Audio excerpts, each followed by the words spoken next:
पढ़ा था धातु की विशेषताएं और अधातु की विशेषताएं। न सिर्फ धातु अधातु बल्कि उपधातु और मिश्र धातु के बारे में भी पढ़ाया है।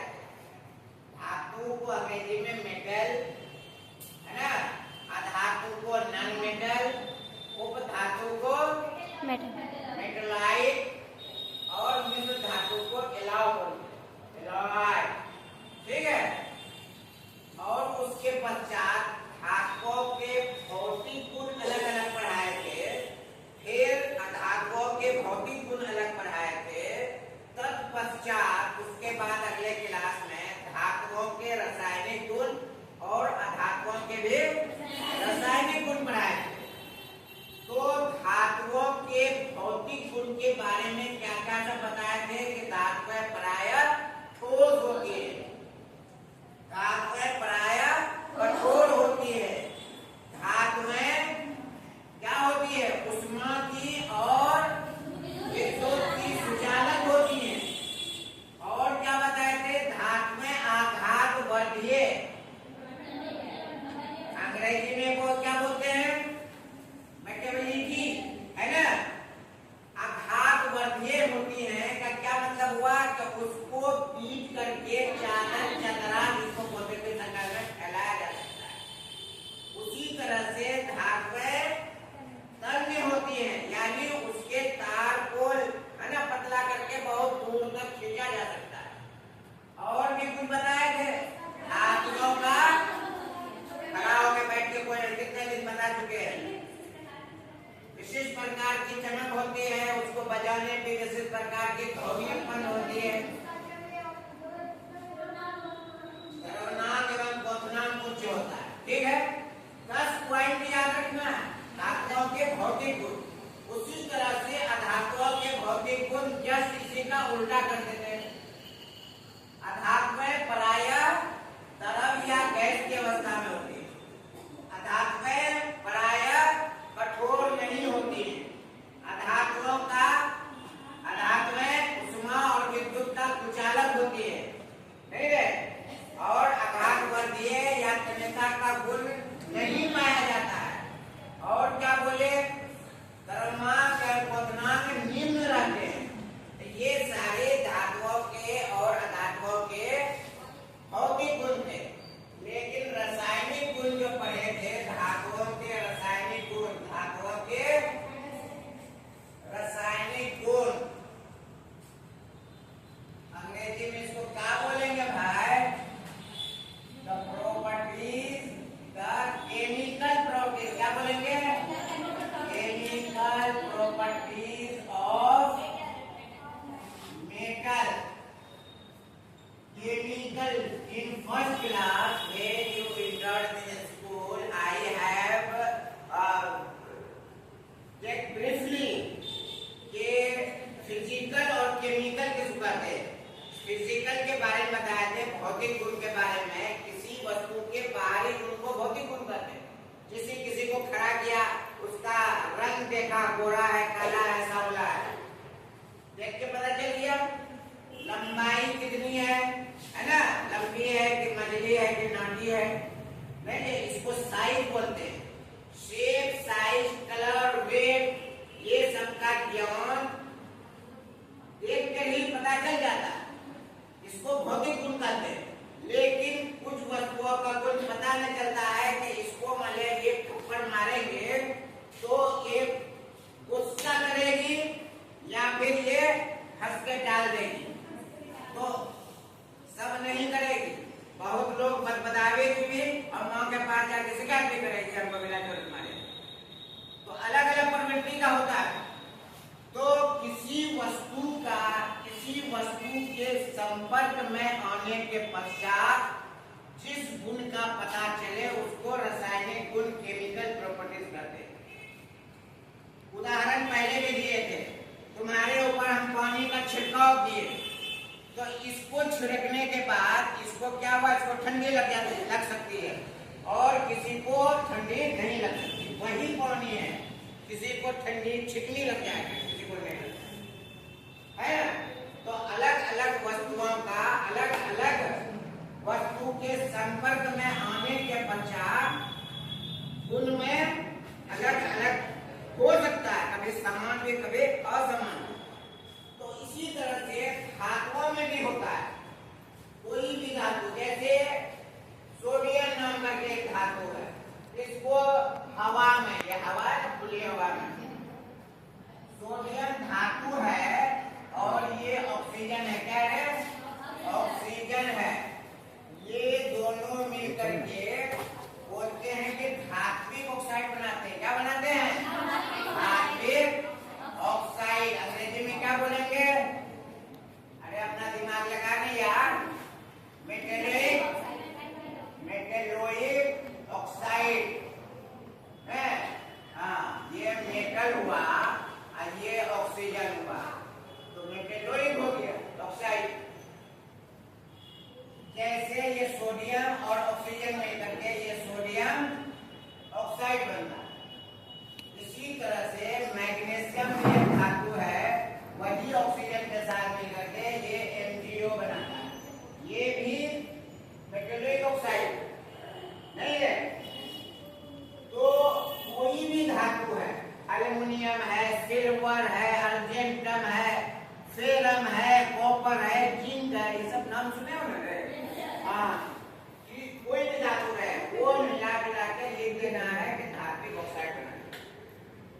अब यही सोडियम जब जल के साथ अभिक्रिया करते हैं तो ये sodium hydroxide plus hydrogen gas निकालते हैं। ये नाम क्यों दिया भाई? गैस जो भी होता है इस वजह से। इसी तरह से ये है ना, कैल्शियम है। कैल्शियम को H2O से करते हैं तो ये क्या बनता है? CaOH 2 plus hydrogen.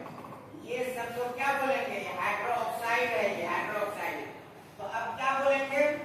धातु प्लस जल मिल करके क्या बोलते हैं? बनता है हाइड्रोक्साइड बनाता है। क्या बनाता है? हाँ, धात्विक हाइड्रोक्साइड। क्या बनता है? धात्विक हाइड्रो ऑक्साइड बनता है। ऑक्साइड प्लस हाइड्रोजन गैस बनता है। चाहे वो सोडियम हो, कैल्शियम हो, इसके जगह पे तुम सिल्वर भी रख सकते हो, एल्युमिनियम भी रख सकते हो, नहीं? परंतु मैग्नीशियम एक ऐसा धातु है जो इस पैटर्न को फॉलो नहीं करता है। ये अपवाद होता है, अपवाद यानी जो ये सब रूल को फॉलो नहीं करे, है ना, थोड़ा सा अलग हो जाए तो उसी को अपवाद बोलते हैं, एक्सेप्शनल अंग्रेजी। तो मैग्नीशियम एक्सेप्शनल है। ये सारा चीज जल से अभिक्रिया करके ये हाइड्रोक्साइड बनाता है। लेकिन मैग्नीशियम है तो वही जल से ये अभिक्रिया नहीं करता है। ये सब करता है लेकिन ये नहीं करता। तो किसके साथ अभिक्रिया करता है? जल वाष्प के साथ करता है। किसके साथ करता है? जल वाष्प के साथ करता है। तो जल वाष्प का क्या सूत्र होता है? कोई बता सकते हो? खड़े होकर बोलो। जल चाहे पानी के शक्ल में हो या वाष्प भाप की शक्ल में हो जाए, फॉर्मूला होगा। ठीक है।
सोडियम करके क्या बनाता है?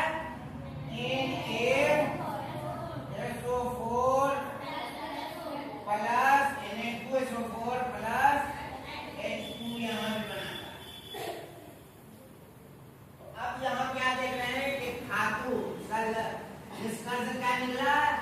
धातु अम्ल के साथ अभिक्रिया करने के बाद ये लवण बनाता है। क्या बनाता है? कहाँ भी क्लोरीन, सल्फेट, कार्बोनेट ये सब आ जाए इसको लवण बोलते हैं। लवण बनाता है, हाइड्रोजन गैस उत्पन्न करता है, हाइड्रोजन गैस मुक्त करता है, बनाता है। समझ रहे हो? इसी चरण में, इसी क्रम में ये भी था धातुएं विद्युत का धातुएं विद्युत धनात्मक होती है। धातुएं विद्युत धनात्मक होती हैं। क्या मतलब हुआ? विद्युत धनात्मक का क्या माने हुआ? सोडियम है तो इस पे धन आवेश, धन का चिन्ह रहेगा, है ना? और कैल्शियम है तो इस पे भी धन का चिन्ह रहेगा, है? एल्युमिनियम है, इस पे भी धन का चिन्ह रहेगा। ये अमोनिया है, ये एल्युमिनियम है, ये अमोनिया है, इस पे भी धन का चिन्ह रहेगा। ठीक है? हाँ, ये सारी बात। अब ये क्यों धन होगा, ऋण क्यों नहीं होगा, इसके बारे में अभी बताया जाए। ठीक है? मेन कितने पॉइंट हुए? एक पॉइंट ये हुआ, दूसरा ये हुआ, तीसरा ये हुआ, कौन सी वाला? अम्ल वाला, चौथा ये हुआ। और भी होता है, धातुएं ऑक्सीकारक होती हैं, ऑक्सीजन का त्याग करती हैं, ये भी होता है। क्या जी? धातुएं प्रायः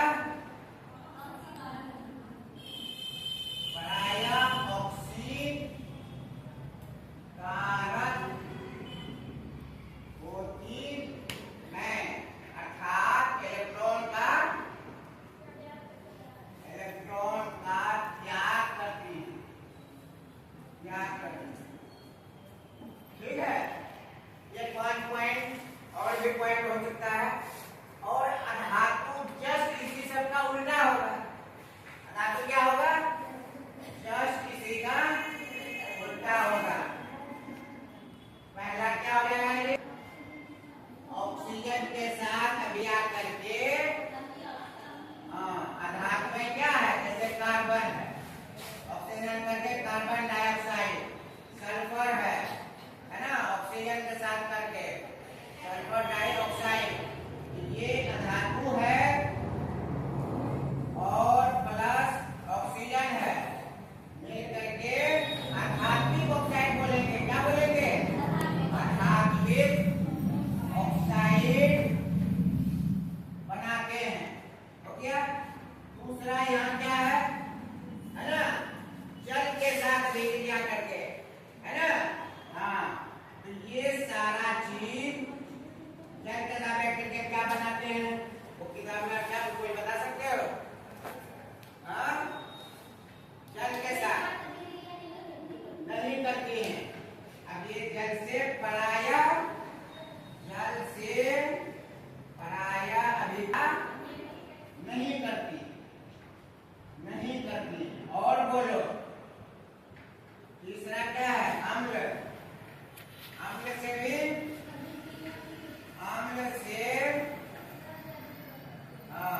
पराया माने अक्सर, सभी नहीं, पराया। तो इसीलिए कुछ का इसमें खुद अभिक्रिया नहीं करती है। वे नहीं करती। ये चौथा, आधात में विद्युत ऋणात्मक होते हैं। विद्युत ऋणात्मक अंग्रेजी में क्या बोलेंगे जी?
डिटेल वहां पढ़ चुके हैं। अवकरण के लोग कहते हैं जिसमें ऑक्सीजन का ग्रहण हो, वो सबको याद रखना। ठीक है, अब आइए ये दोनों प्रश्न जो अभी हमने बोला कि ये इसको धनात्मक, इसको धनात्मक, इसको धनात्मक का धनात्मक, यहाँ पे छूट गया ये क्लोरीन, ऋणात्मक में क्या बचे क्लोरीन, ये माइनस है ना, फ्लोरीन, ब्रोमीन है ना, ऑक्सीजन माइनस, माइनस दो बार भी लिख सकते हैं, माइनस टू भी लिख सकते हैं, ये सब क्या है विद्युत ऋणात्मक है। क्यों वो धातु धनात्मक है और ये ऋणात्मक है? हाँ, उसका डिटेल से 9 क्लास में बताया गया था। इलेक्ट्रॉनिक विन्यास निकालने के पश्चात पता चलता है कि कौन धनात्मक है कौन ऋणात्मक है। जैसे ये सोडियम है, इसका इलेक्ट्रॉनिक विन्यास में यहाँ पे परमाणु संख्या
उसके बाद इलेक्ट्रॉनिक विन्यास लिखना है, इलेक्ट्रॉनिक कॉन्फ़िगरेशन अंग्रेजी बोलते हैं, है ना। और इसके पश्चात इनको वैलेंस इलेक्ट्रॉन, संयोजी इलेक्ट्रॉन भी बोलते हैं, और संयोजकता जिसको वैलेंसी बोलते हैं। इतना तो कॉलम खींच के और जो है तुमको बना के लाना है। उसके बाद एक पूछ देंगे कि बोलो सल्फर का वैलेंसी कितना होगा।